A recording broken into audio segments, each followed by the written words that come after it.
جو آپ کے سامنے ناک رگڑتا ہوا آ رہا ہو، آپ کا غلام بننے کے لیے تیار ہو، تو وہ آپ کو ملتا بھی ہے، اور اس میں عزت کس کی ہوتی ہے؟ آپ کی. اور ایک چیز ہوتی ہے آپ ناک رگڑتے ہوئے کسی سے کوئی چیز لیں تو وہ چیز تو مل جائے گی مگر آپ کی عزت نہیں ہوگی. آپ کسی غلام کے پاس جائیں، یار تمہاری بڑی نوازش ہوگی، تم میرے غلام بن جاؤ، اس کے پاؤں میں پڑ جائیں، اس کے سامنے ناک رگڑنا شروع کر دیں، تو وہ غلام بن تو جائے گا مگر جب بنے گا نا غلام تو عملی طور پر آپ اس کے غلام ہوگے، وہ آپ کا سیٹ ہوگا. اس کو پتا ہے یہ میرا محتاج ہے اور میرے سامنے ناک رگڑ کے آئے تھے. تو ایسے اللہ دنیا دیں گے. اور اگر اس کا برعکس کر لیا، دنیا کو سامنے رکھ کر زندگی گزاری، من کانت دنیا ہمہ، دنیا کو سامنے رکھ کے زندگی گزاری، جعل اللہ فقرہ بین عینیہ، فرمایا اللہ اس کی آنکھوں کے سامنے فقر و فاقہ رکھ دیں گے. دولت ہوگی تو بھی ہر وقت ڈر لگا رہے گا، یار کہیں ایسا نہ ہو جائے، کہیں ایسا نہ ہو جائے. ہائے، تبھی تو لوگ بعض کتنے دولت مند ہیں صدقہ و خیرات نہیں کرتے، کم نہ ہو جائے پیسہ. تو میں موبائل کی دکان پہ کھڑا تھا، وہ میرے بہت قریبی دوست، تو وہ میں موبائل خرید رہا تھا تو وہ بھی میرے ساتھ کھڑے. تو میں نے ان سے کہا یار آپ اتنا سستا موبائل کیوں لے رہے ہو، آپ کے پاس اتنا ماشاءاللہ پیسہ ہے تو آپ ذرا مہنگا والا موبائل لے لو. تو انہوں نے کہا نہیں یار یہ فلانا ڈمکانا، اور میں جتنا پیسہ دکان سے، بڑا بزنس ہے ان کا، میں کماتا ہوں تو میں انویسٹ کر رہا ہوں، اس کو کما رہا ہوں تو میں کیا کر رہا ہوں، آگے میں نے اتنے پلاٹ خریدے، اتنی دکانیں خریدیں، اتنے یہ وغیرہ وغیرہ. جو چیز خریدی ہے وہ نہیں بتاؤں گا تاکہ کوئی پہنچ نہ پائے نا ان تک، فرضی چیزیں بتا رہا ہوں. تو ایسے میں نے ان سے کہا، میں نے کہا اللہ کے بندو ابھی آپ جوان ہو ماشاءاللہ، آپ کی عمر 30-35 سال ہے، ابھی آپ کی عمر ہے کھانے کی. جتنا کما رہے ہو وہ مزید کمانے کے لیے انویسٹ کر رہے ہو تو کھاؤ گے کب؟ میں نے کہا ابھی آپ اچھا موبائل رکھ لو، وہ اچھے موبائل سے سہولت ہوتی ہے، نیٹ اچھا چلتا ہے، اس پہ بیانات ڈاؤن لوڈ کرنے میں سہولت ہوتی ہے، اس پہ بہت سارے سافٹ ویئر ہوتے ہیں. کوئی غلط استعمال کرے تو ایک الگ بات ہے، لیکن وہ تو صحیح استعمال کرنے والے آدمی ہیں، اس لیے ان کو میں نے ترغیب، میں نے کہا اچھا موبائل رکھ لو. پھر گاڑی اچھی رکھ لو، نہیں گاڑی نہیں ہے، گاڑی تو سستی سی رکھی ہوئی ابھی یوں. میں نے کہا بھائی یہ 30-35 سال ابھی آپ ہو گئے تو یہ کھانے کی شروع ہو چکی ہے عمر، یہی سمجھ میں نہیں آ رہا کہ بھی کھانے کی عمر. میں نے کہا آدھے پیسے انویسٹمنٹ میں لگایا کرو، آدھے کھا لیا کرو. چلو اتنا کر لو، جیب سے موبائل تو اچھا نکلے کم از کم، اس سے اچھے طریقے سے غسل دیں گے لوگ. غریب آدمی کو تو غربت عیب نہیں ہے، یاد رکھو، یہ بار بار بتا دوں، اگر وہ غریب ہے تو عیب نہیں ہے، یہ ذہن میں رکھو. اپنی نااہلی سے غریب بننا یہ عیب ہے. ہمارے نبی جو غریب تھے وہ اپنی معاذ اللہ اپنی نااہلی سے نہیں تھے، ہمارے نبی کے پاس بہت دولت تھی، صدقات و خیرات کر دیا کرتے تھے، اللہ پہ توکل کرتے تھے، اس لیے مسکین تھے. تو ایک سست اور کاہلی کی وجہ سے وہ غریب بنا ہوا ہے نا، پڑا رہتا ہے گھر میں، یہ غربت پہ جنت نہیں ملے گی اس کو. تو اس لیے اگر اللہ نے کسی کو دولت دی ہے تو اپنے اوپر خرچ کرے، وہ دولت کی حفاظت بھی کرے. تو میں نے کہا آدھی محفوظ کر لو اور آدھی کیا کر لو، کھاؤ، موبائل لو. موبائل والا بڑا خوش ہو رہا ہے موبائل جو جس دکان میں وہ بڑا خوش ہو رہا ہے. خیر ترغیب دی، لیکن انہوں نے شاید وہ اتنی جلدی اثر نہیں ہوتا، تو ممکن ہے آج جا کے خرید لیں وہ اچھا موبائل، یہ بیان سننے کے بعد. تو یہ کیا ہے، جعل اللہ فقرہ بین عینیہ.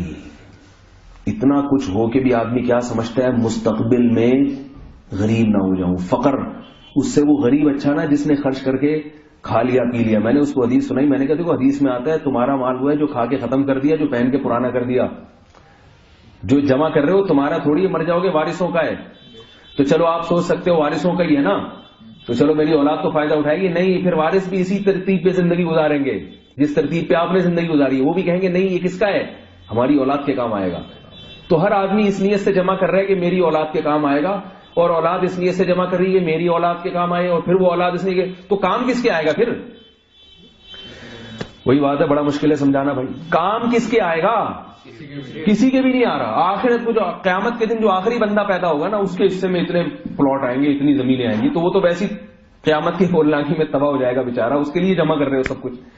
تو بھائی جیسے آپ کو اللہ نے 2 ہاتھ 2 بازو دیے، اللہ نے آپ کی اولاد کو بھی دیے. کچھ رکھو اور کچھ اولاد کو بولو کہ اپنی محنت سے بھی کچھ کمانا ہے. کچھ میں بھی کھاؤں گا، میں نے جو اپنا لیا آدھا تمہارے لیے، آدھا میں کھا کے دنیا میں مرنے سے پہلے میرا ویژن ہے کہ ختم کر کے جاؤں میں آدھا. ورنہ کمانے کا فائدہ کیا ہوا؟ ختم کرنے میں یہ بھی ہے کہ آخرت کے ذخیرے میں بھی، اپنی ذات پہ بھی، یعنی مدارس میں، مساجد میں، غربا اور مساکین پہ بھی وہ بھی خرچ کرنا ہے. وہ اصل تو وہ انویسٹمنٹ تو وہ ہے، لیکن وہ نہیں ہو رہا تو اپنی ذات پہ تو کم از کم کرے نا. تو یہ مطلب ہے جعل اللہ فقرہ بین عینی، سب کچھ ہوگے بھی اللہ فقر سامنے رکھ دیں گے. صحت اچھی ہوگی مگر ہر وقت بیماری کا ڈر لگا رہے گا. سب سے صحت مند ہوگا مگر ڈر رہے گا یار کہیں تھوڑا سا بھی میں. تبھی گورے جب صحت کا خیال کرتے ہیں نا تو وہمی بن جاتے ہیں. مائیکل جیکسن نے صحت کا خیال رکھنا شروع کیا تو پاگل ہو گیا، وہ جھوٹا پانی پینا چھوڑ دیا، مسافہ کرنا چھوڑ دیا جراثیم نہ لگ جائیں. اتنا تو نہیں ہے، اتنے تو پاگل ہونے کی علامت ہے نا.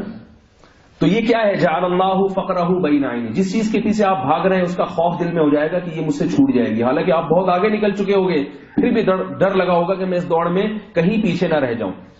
اور دوسری بات کیا فرمائی؟ وفرق علیہ شملہ، اس کی فکروں کو اللہ بکھیر دیں گے. فکریں مختلف، اہداف بہت سارے ہو جائیں گے جس کی وجہ سے دماغی سکون نہیں ملے گا. یہ بھی مل جائے، یہ بھی مل جائے، یہ بھی مل جائے، یہ بھی مل جائے. اور فرمایا وَلَمْ يَأْتِهِ مِنَ الدُّنْيَا إِلَّا مَا قُدِّرَ لَهُ، دنیا اس کی سوچ کے مطابق نہیں ملے گی جس کی محنت کر رہا ہے، ملے گی اتنی جتنی مقدر میں ہوگی. پائلٹ بننے کی کوشش کرے گا مگر مقدر میں کیا لکھا ہوگا؟ کیرے کے چھلکے پہ پاؤں آ کے ٹانگ کا ٹوٹنا اور پھر بالآخر ریڑھی لگانا. نہیں یاری بات. آخرت جو سامنے رکھی تو وہ تو ملے گی ہی ملے گی، لیکن جس نے دنیا سامنے رکھی تو کسی کو ملے گی اور کسی کو نہیں ملے گی، وہ بھی اللہ اپنی مرضی سے دیں گے. تو اس لیے آخرت کو سامنے رکھیں. لیکن خلاصہ کیا ہوا بیان کا؟ کس کو سامنے رکھ کے زندگی گزارنی ہے؟ آخرت. اور آخرت ہم سے دنیا چھڑواتی نہیں ہے، یہ سارے دنیا کے کام کرنے ہیں، نیت صحیح کر لینی ہے.